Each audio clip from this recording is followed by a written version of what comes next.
Welcome back to the Creator Spotlight podcast. This is our 10th episode, and today's guest is PJ Milani. He's a longtime high school animation teacher known for his visual metaphors, simple single-panel illustrations imparting lessons about life and creativity. As always, thank you for listening and enjoy. I spent a few hours, researching you, looking you up, but I don't think that the audience did. So tell our listeners, who is PJ Milani? Whoa, man, that's a I love that big question. Well, in the context of yeah. I am a film and animation teacher of 20 years turned digital creator, but still has a day job as a teacher during the day, and at night, which is probably the only time I create visual metaphors and I share them online. Your origin story, as I know it, is like you've been a teacher now for 20 years. I think this was your 20th year teaching. Mm-hmm. And then a couple years ago, around the time of your birthday, you were journaling and you were like, I got to do something more for myself. I got to create for myself. Like my students are always asking me, why don't I create for myself? And then you went back, and 10 years before, also around your birthday, you'd written the same thing. And you were like, well, I guess I gotta do it now. Like I've been, not making myself do anything for 10 years. I don't want to do it when I'm 50 and like have the same thought. So tell me, what was the direction? You wanted to create something for yourself. What was it? How did you start after not really doing that for a while? So first off, that's the first time anyone's ever like actually told my story to me. So that's really, you actually did your research. So that's trying to really take the burden off of it for you. I know you're tired of doing it. Thank you. Yeah. So in the very beginning, I have to admit, because I had waited so long to start creating, to start doing something, I had this tension between like my age and like, what I was doing. Cause I was like thinking, okay, I may even still be too old. That's what I was thinking. Like, but I tried to just push all those fears, all those anxieties, all those like, I'm not sure what the hell I'm doing down. And I didn't have too much direction at all. I was just trying to do something and do that on a regular daily basis. And that was kind of like the goal. And I believe, just as I try to share with my students, the most important thing that you can do to just nourish the soul is to have some kind of creative practice. And it can take many different shapes, like a podcast like this, writing a newsletter, writing daily, journaling daily. It doesn't always have to be shared publicly. For me, I needed that public component to add an element of accountability, to add an element of, as I like to share, one of my favorite things from Lawrence Yeo, who is the creator of More to That, which is a blog on that I would highly recommend. I like the way he kind of articulates this, in that you have to have this balance between your internal motivation and your external validation, and you need those two to some degree, both those two elements, to kind of continue and feed the practice.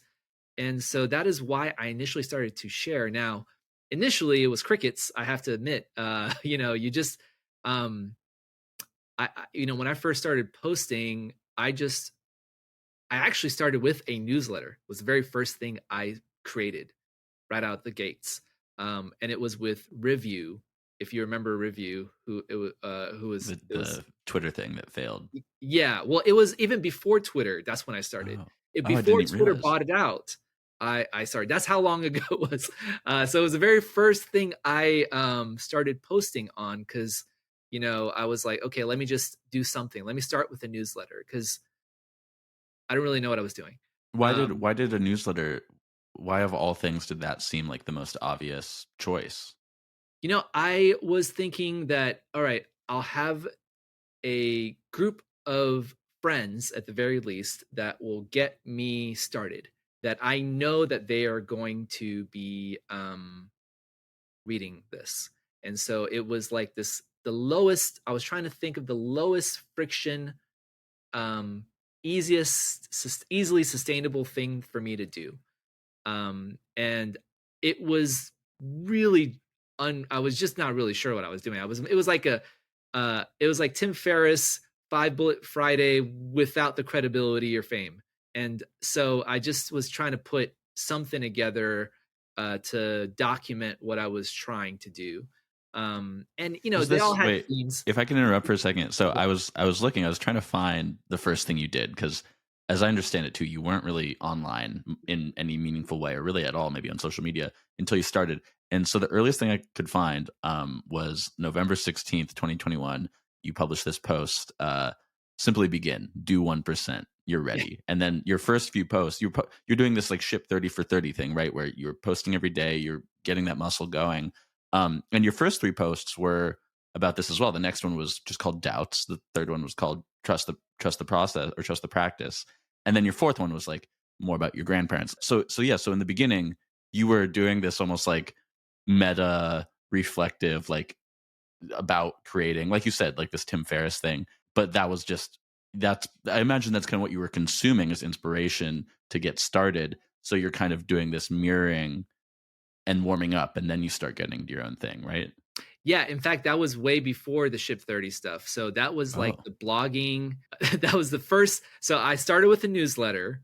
I had 8 subscribers, nice. most of them good friends, one former student, and I was like, okay, I didn't forecast. I didn't like really broadcast this to too many people. I just was like, hey, this is something I'm going to do. Anyone who's interested, just let me know. And then I was like, okay, I go up to my wife and I was like, I think I'm going to start a blog.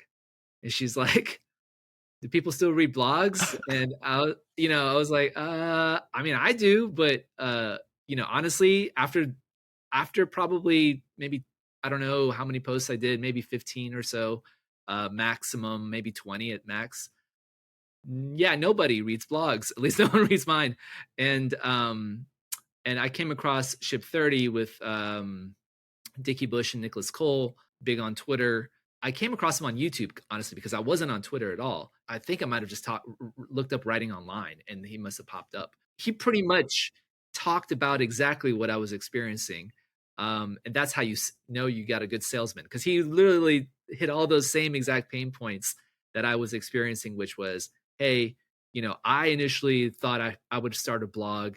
Dickie Bush was saying this, and then he posted online and it was like crickets, and no one goes to those blogs. Instead, use social media as a way to attract people to your ideas. And it all really kind of sung true to me. So I was like, okay, let me look at what the Ship 30 thing is. And it was a big investment for me. I mean, I'm a teacher, it's $500, but I was committed to trying to, again, sustain some kind of creative practice. And so yeah, that's where I started. Like, I started writing on Twitter, and yeah, all those things that the do 1%, the all those little things that you just pointed in those first 3 posts. I remember those were very, like, I spent a lot of time trying to think through those were precursors, basically getting me prepared to be in the right mindset to post on social media, because it was something I, again, had stayed away from for so many Mhm. years. And in fact, Dickie, one of the questions I had asked him early on, I was like, hey, like, how do you find people like you? How do you find people that are, other teachers who are filmmaking, who teach filmmaking? And how do you find people that are of your kin, I suppose, Mhm. creatively? And he was like, well, where were you before? Were you on Quora? Were you on Instagram? Were you on Facebook? I was like, bro, nowhere online. This is all the first time for me. So it was a huge learning curve for me to, I guess, get acclimated to this world of, posting on social media and, Mhm. um, yeah, meeting strangers and, Engaging online. So that's, I mean, I think it's almost an advantage that you hadn't been online at all. And where, so like, obviously now you have like 137,000 followers on Instagram, something like that, almost 90,000 on LinkedIn. You've got your newsletter. You're on a couple other channel, Twitter, I think it's like 17,000 or something. So that's, I mean, 3.5 years, you've gone from like never touching social media to like being pretty good at it, clearly. When did you first start to get traction? When did the first kind of, boulder fall mm. in the journey from 0 to 200,000 plus? So it's interesting. I remember it exactly. It's actually an exact moment. Like, I had been posting. So I started posting on Twitter actually March of 2022. That was the first like real posts I started doing with Ship 30. And from March till June 11th, I hit 1,000 followers. And I was only on Twitter. I was not on Instagram. I was only on Twitter. And I hit 1,000 followers on June 11th, 2022. And I thought, hey, I've been seeing these threads, these things called threads. And I decided, okay, well, let me take my 10 of my top performing or favorite rather images and put them together in a thread. I had it scheduled, which was one of the first scheduled posts I ever did, also for the next morning, June 12th, which was my birthday. I had it scheduled. Next morning, I wake up. I have doubled my following in less than 24 hours. And by the end of the day, I had tripled my following. And I was like, what the heck is going on? But, and the funny thing is, though, and this was the lesson I learned. And I remember mentioning this to Dickie and Cole. You would have thought that this feeling that I had was like just complete elation, but it was complete bafflement, honestly, because I was not posting anything different. My expectations up until that moment were, oh, I just have to create good enough work to be seen. And I'm not there yet. But at that moment, I realized that it wasn't necessarily the quality of the work, but it was the packaging of the work. It was not necessarily the work itself, but the following is a byproduct of the work. And it is really something you cannot ever anticipate or try to do intentionally. All you can do is the work, and the chips will fall as they may. And the lesson I took from that is that it is not the quality of the work, but the algorithm itself that determines your quote unquote following count. Unfortunately, most people will look at that following count and think, oh, this person has status or not, or whatnot. But I didn't take that lesson as oh my gosh, now I hit a viral post and like everything is awesome. Like I was really confused, honestly. I mean, of course I was thankful for the exposure, and it did really become kind of like the catapult that helped a lot of additional external validation kind of come in. But it wasn't what I initially thought would have felt like. It was literally that chart that Jack Butcher is known for. This chart where it's like flat, flat, flat, flat, flat, a bar graph that's just a flat chart, and then everything everywhere all at once. It just kind of pops. And I've experienced that in almost every platform that I've expanded to. Like, Yeah. I This started with empty Twitter. sugar rush too, though, once you get there.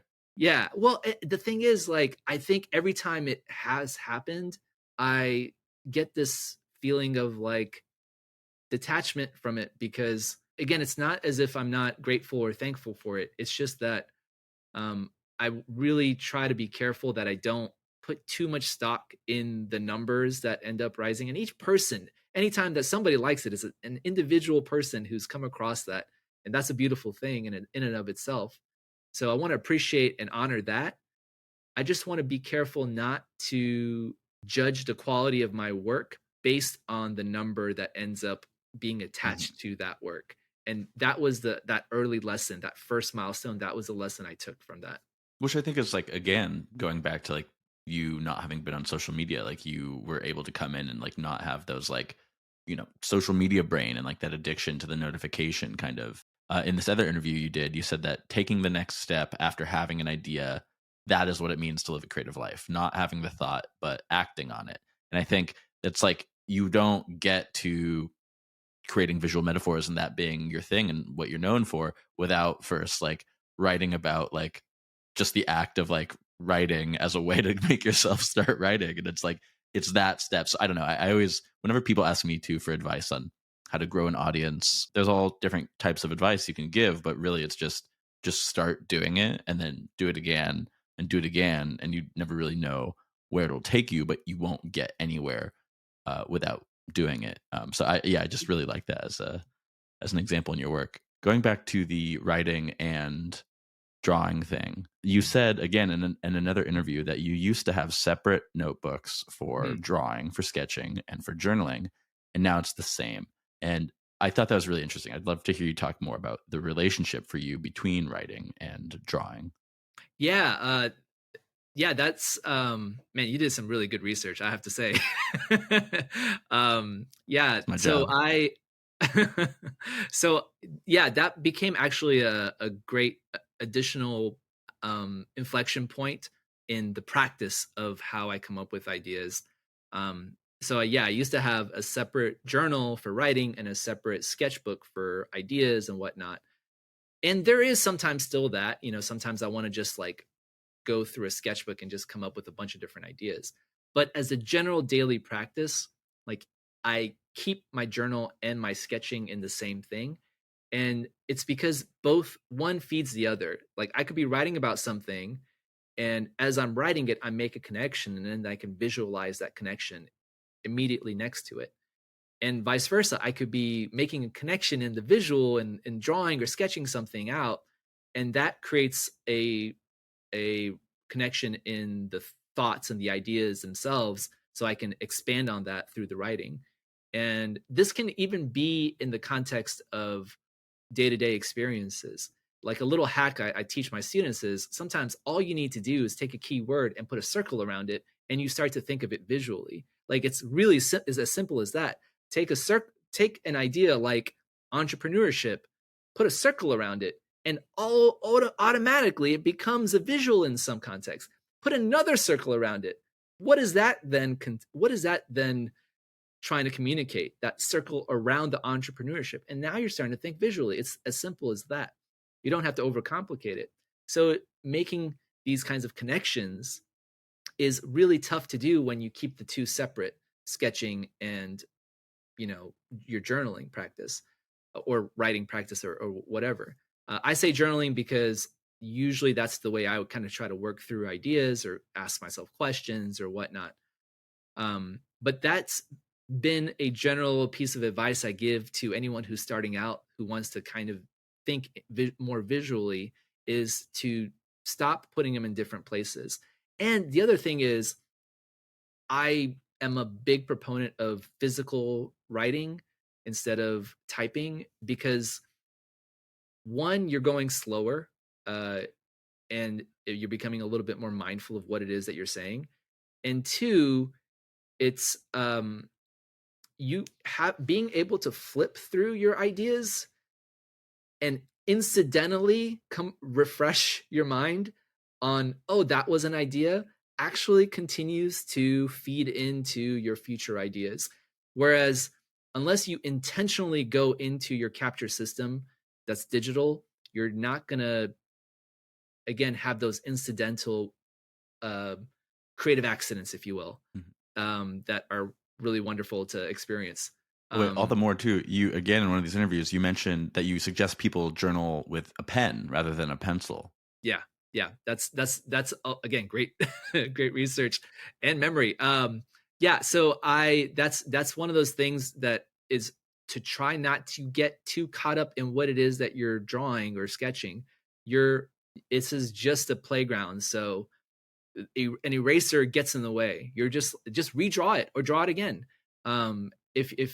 If you're And that's one of those things, a hack kind of I developed for myself personally, and I recommend to other perfectionists or recovering perfectionists, is if you have a pen, there is no going back. So just get on with it and move on and move on and move on. So that's made a big difference in how I go about doing it. Because again, you're being a little bit more thoughtful and mindful as you're doing it, so you're not just wasting your energy just trying to get this one circle perfect or whatever. Yeah. You just make the circle and move on. No, I love that. I can definitely relate to that. Like I'm somebody who I used to in school I was good at writing one draft of an essay and then I would get a good grade. So it took me years of like unlearning that behavior after leaving school of like, oh no, I should write a thing and just write it and come back, and like learning to draft took me forever. And anyways, going back to the social media platforms, and you started on Twitter, but Mhm. now that's like your least engaged, least followed platform. I think the most is Instagram, like I said earlier, at 137 or so. thousand, and then LinkedIn is like 90,000. And with LinkedIn, I've never seen a LinkedIn post with more engagement than your one that is like from a year ago. It has like 11,000 engagements, and it's like a carousel of 10 of your visual metaphors. But we can get into the LinkedIn specifics later. But I want to hear the journey of like from Twitter to then getting on these other platforms and your relationship with these three platforms now: LinkedIn, Twitter, and Instagram. Yeah, Twitter is probably my least favorite platform in the moment. The shift in ownership has affected that platform. Um, It's also the and least visually oriented. Sorry to interrupt, but I feel like that yeah, there's a clear line there, right? yeah, I think it doesn't necessarily lend itself to visuals as much. Funny enough, again, that was what sparked and started everything. So I have like this weird relationship with it and how I feel about it because I'm Your grateful hometown. for it. Yeah, exactly, exactly. It's like, yeah, I know what I know what people are saying about Twitter, but it's not so bad. It's not so bad. I actually really hesitated to get on Instagram, but luckily Yanis Oslins, he really encouraged me to do that, and I initially started posting, and I was like, people don't seem to like it on Instagram. People don't seem to care. And he's like, you just got to stick to it. And I will say, Instagram took the longest. It took at least 2 months. Literally was flat, flat, flat, flat, flat, flat, flat.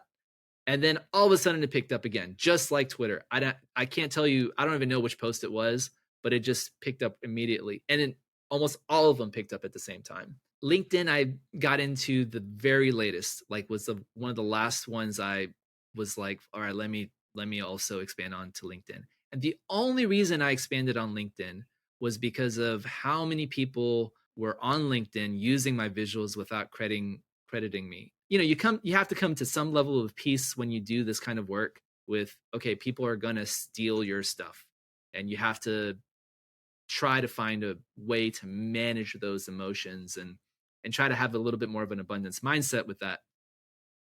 But it is challenging. It is quite challenging to get into that mindset and stay into that mindset. And so LinkedIn I was getting all these messages about certain people, and I would get on the platform and message them and say, hey, not cool. At least credit the artist. And then they'd be like, what are you going to do about it, essentially? So I was like, okay, well, I guess I got to be on this platform too. So that's when I started posting on LinkedIn. The funny thing with LinkedIn was the exact same post that went viral on Twitter. The 10-part carousel. Yeah, goes extremely viral on LinkedIn. And my friend Roberto kind of is the one who pointed this out. He was like, because he knows how I kind of approach these things. He's like, I know you barely care about this. And here I go, I get offline and I look back, and all of a sudden you go from 15,000 to 65,000 in like however From that many one long. post. Yeah, off of that one post. And again, it just goes to show that if you do this long enough, you can't anticipate when, and you won't know how and why. Stuff like that just happens. Just Mm-hmm. It just happens, and you can't base your success and your failures on what the algorithm's will is. The funny thing is, I posted that same carousel other times and it hasn't done as well. So with all these, am I to understand that like you've basically your audience, your 200,000 plus audience, it's all basically come from organic social media. Like basically you just putting good content out there time after time and people seeing it and then other people seeing it, reposting it to their followers. And that's it. Like, which I love. This is like my favorite kind Yeah. of story where it's just like the pure quality of your content it's so relatable.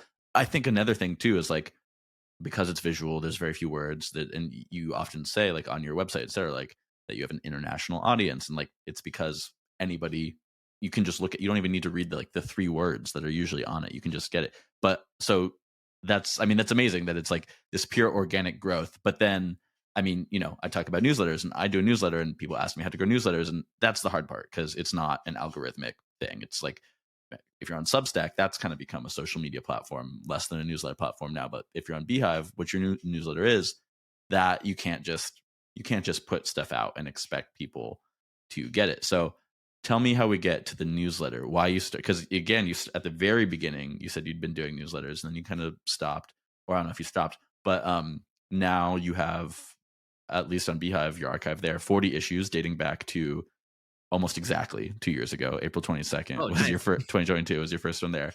Why the newsletter? Why did you start it? And how did you get people to subscribe? So yeah, so all of this has been organic, which I didn't even know was a term. I just thought that's what you did online. Which is amazing. See, exactly. It's just the pure, you're just putting good stuff out there. Yeah, I remember like at some point on being on social media, recognizing and realizing, oh, wait a minute, people have engagement groups that they're Yep. engaging each other's posts and doing that. Like I didn't even know that was a thing. Because I was like, why are they? I don't understand. How is this? Anyway, how is this going viral? Anyway, that's neither here nor there. So with the newsletter, so yeah, I actually kept going. I Oh, never cool. stopped the newsletter from the very beginning. Now there were periods where I was like, okay, maybe I do one once a month or whatnot. But that same newsletter, the same list, has been growing since I very first started. Um, all my newsletter growth has also been from just plugging at the end of my posts. Hey, if you like these visuals, check out my newsletter, and that's kind of where it's grown, how all that growth has happened. Um, and I will say the initial shift to doing the ideas newsletter, um, that was because I was like thinking, how do I connect what I'm doing visually to the newsletter side of things? How do I create these posts that kind of will make it worthwhile for somebody to subscribe to this anyway? So the ideas idea came about. Um, it actually came about from Neville. I want to say, I'm going to butcher his last name, but he has a copywriting course, and he had a newsletter called. He doesn't call it this anymore, but he called it the Stupid Newsletter. Um, but it was STUPID, and he had like a thing for each letter. Mm-hmm. And I thought that was like a brilliant idea because I was pretty random in everything that I was doing. And so I thought, how do I create like a random approach to continuing to share ideas, but still with some guided chaos, if you will. And so I came up with ideas, because that's what I've been trying to do, share ideas. And What is it? Okay, what does it stand for again? yeah, so I for interesting, D for design, E for enchanting, and A for analogy. Now that has shifted as well. That has warped and changed over the last couple years. Initially, it was D for drawing, A was for app because I would share an app each time. But then I just was like, well, maybe just people want to see 4 visuals, and it would make it easier for me too. And very recently I started adding like a recommendation of a book that I'm reading. Just to kind of add some additional like visual interests that's not just my visuals. And yeah, that was really the basis of it. The reason like the newsletter was so important to me from early on, and this is one of the few things I understood about social media, is that the people that end up following you will not get your content. That's just the way it works.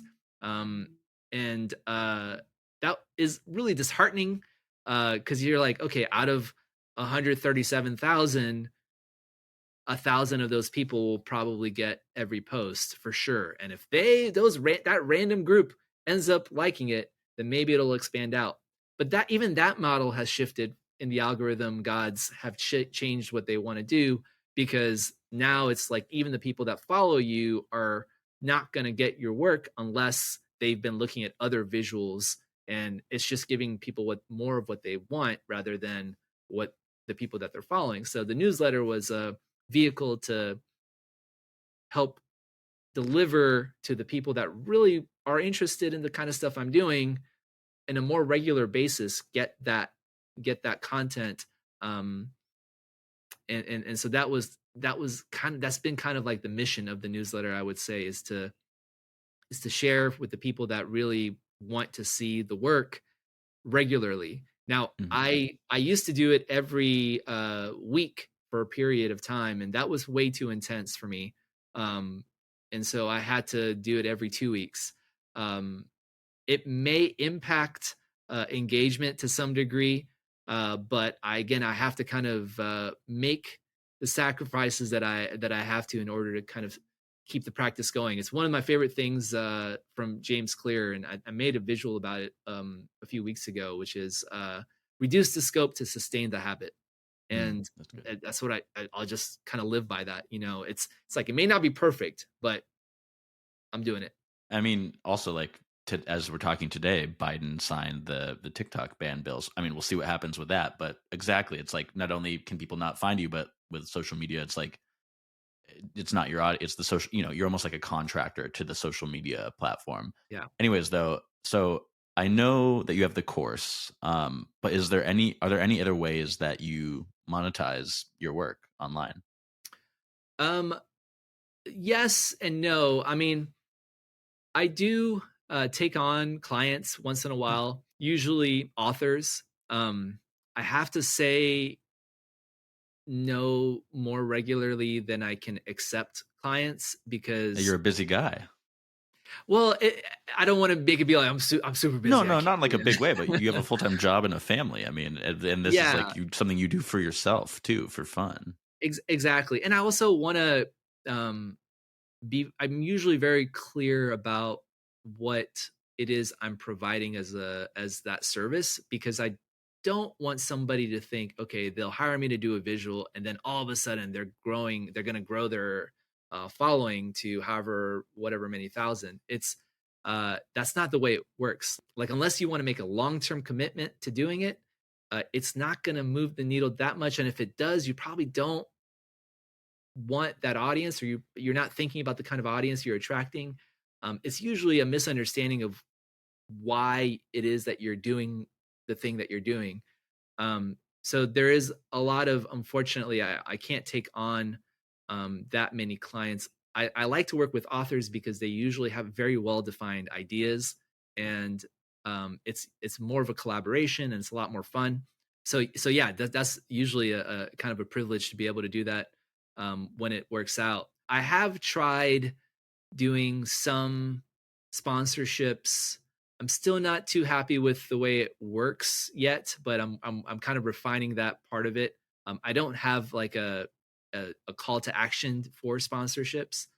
The boosts have been nice on Beehive. They've been a small but significant piece of income that at least helps to pay for itself, essentially, Yeah. on the scale plan.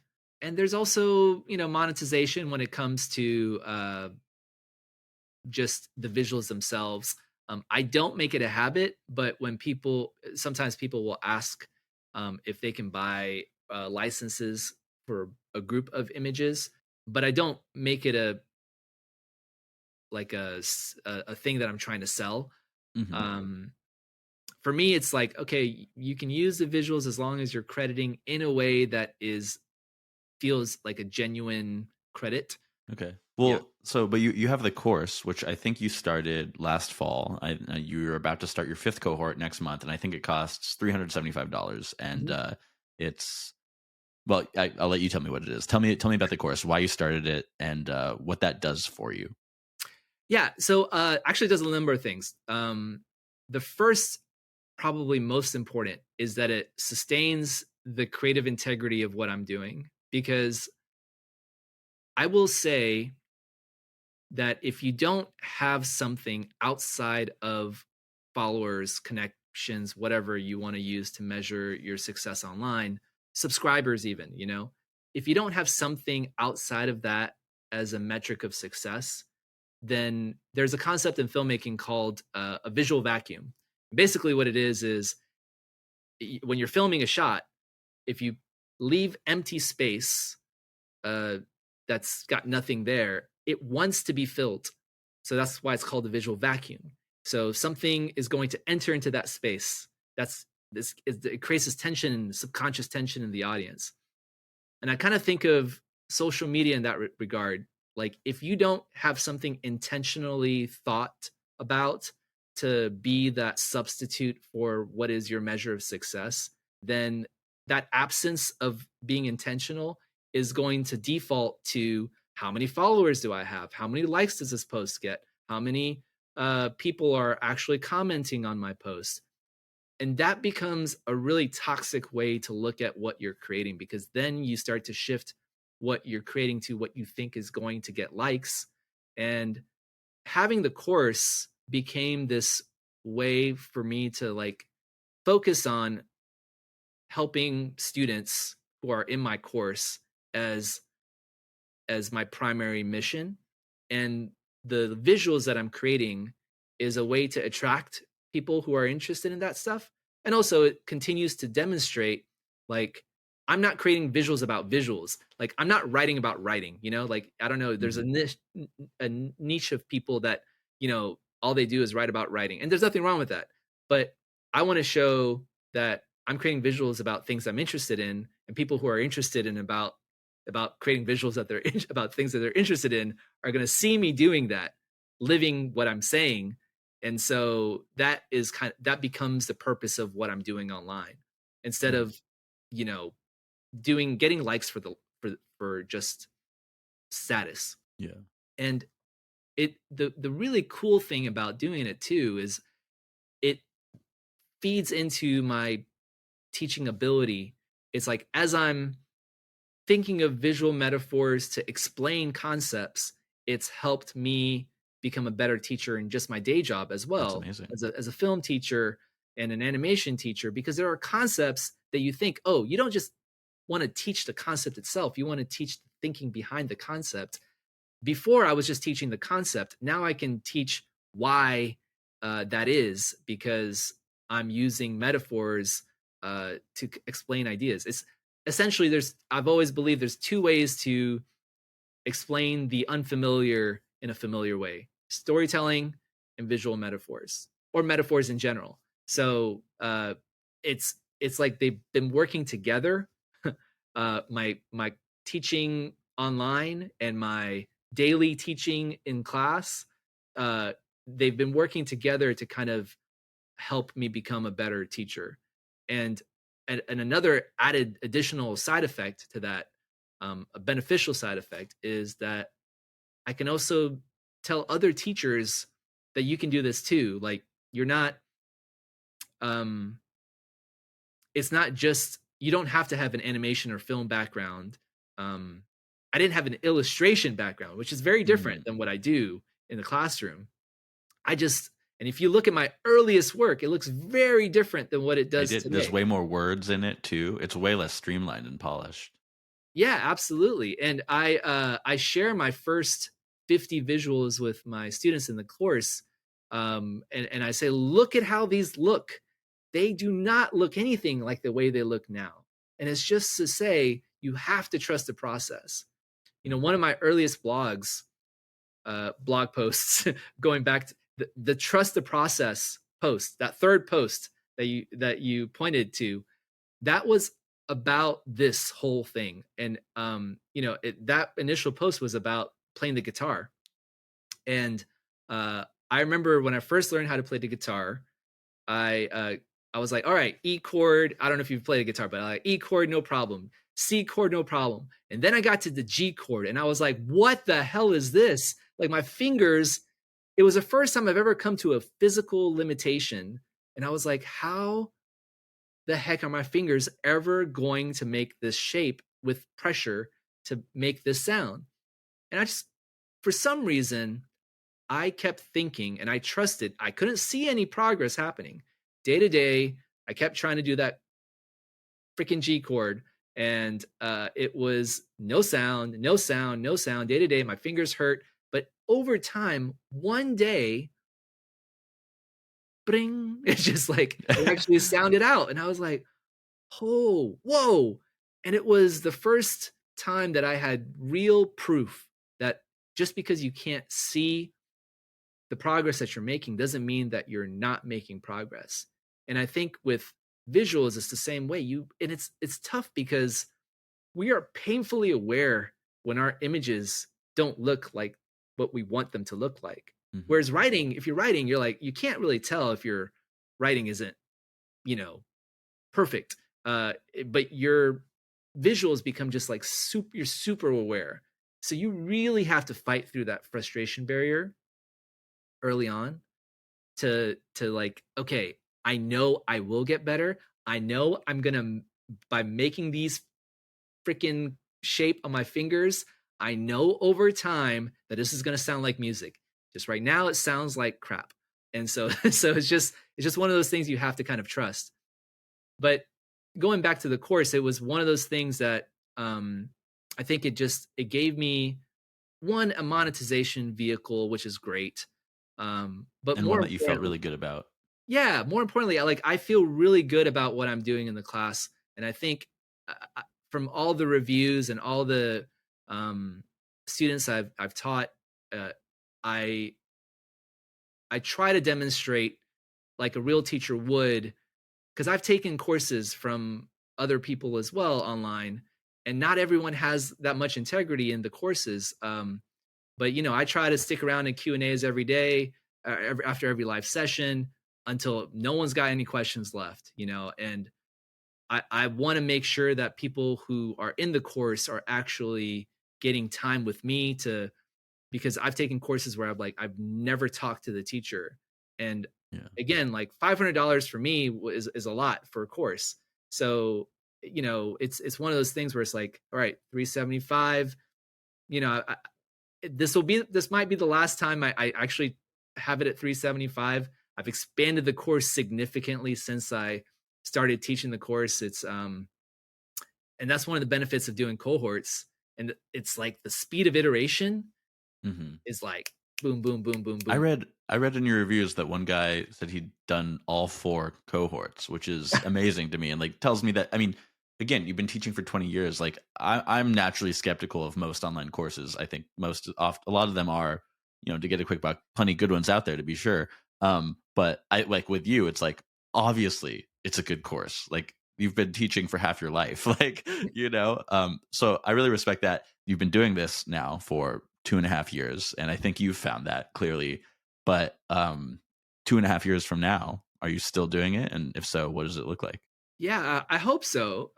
2.5 years from now, if AI hasn't taken over and and somehow we're still all here, that sounds very cynical and not even my nature. But now 2.5 years, what I hope I'm still doing this. I hope to some degree to also have expanded into YouTube in some Mhm. respects. Start I think flexing some there's of your animation skills, even. Yeah, I'd love to be able to do some of that. And additionally, I'd love for the course to have um, really kind of brought in more creators uh, into the space that are also passionate about having this daily creative practice. There's something kind of corny about it, but if I had to articulate my mission, and I've shared this with some of the other visual creators like Hannah Wilson and Michael J. Borman, who I talk to regularly, that if I had to distill down the mission of Milani Creative is to encourage people to have a daily creative practice to make the world a more creative place. And that would be lovely to see in 2.5 years. I would love to see the students that are taking my course now to be where I'm at today, and to see that they're finding fulfillment not in necessarily the getting caught up in the Likes and dopamine subscribes. hits, right? The Yeah. dopamine hits, which again, you need a little bit of that, but you want to make sure to temper it with um, a It's part of the bigger recipe, purpose. but it's not the cake. Right, exactly, exactly. I like that. It's a good metaphor in there, I think. I also big metaphor fan, me. Awesome. So thank you for joining me. Thank you to the listener for sticking around to the end. And PJ, where should people find you? You can find me at Milani Creative on on Instagram and Twitter. You can find me at PJ Milani on LinkedIn. You can also find me at my newsletter, The Visual Ideas on Beehive. Definitely say hello. Don't be a stranger. Be sure to DM me. I do respond. So maybe not quickly, but I will. I respect that. Responds to all his own stuff.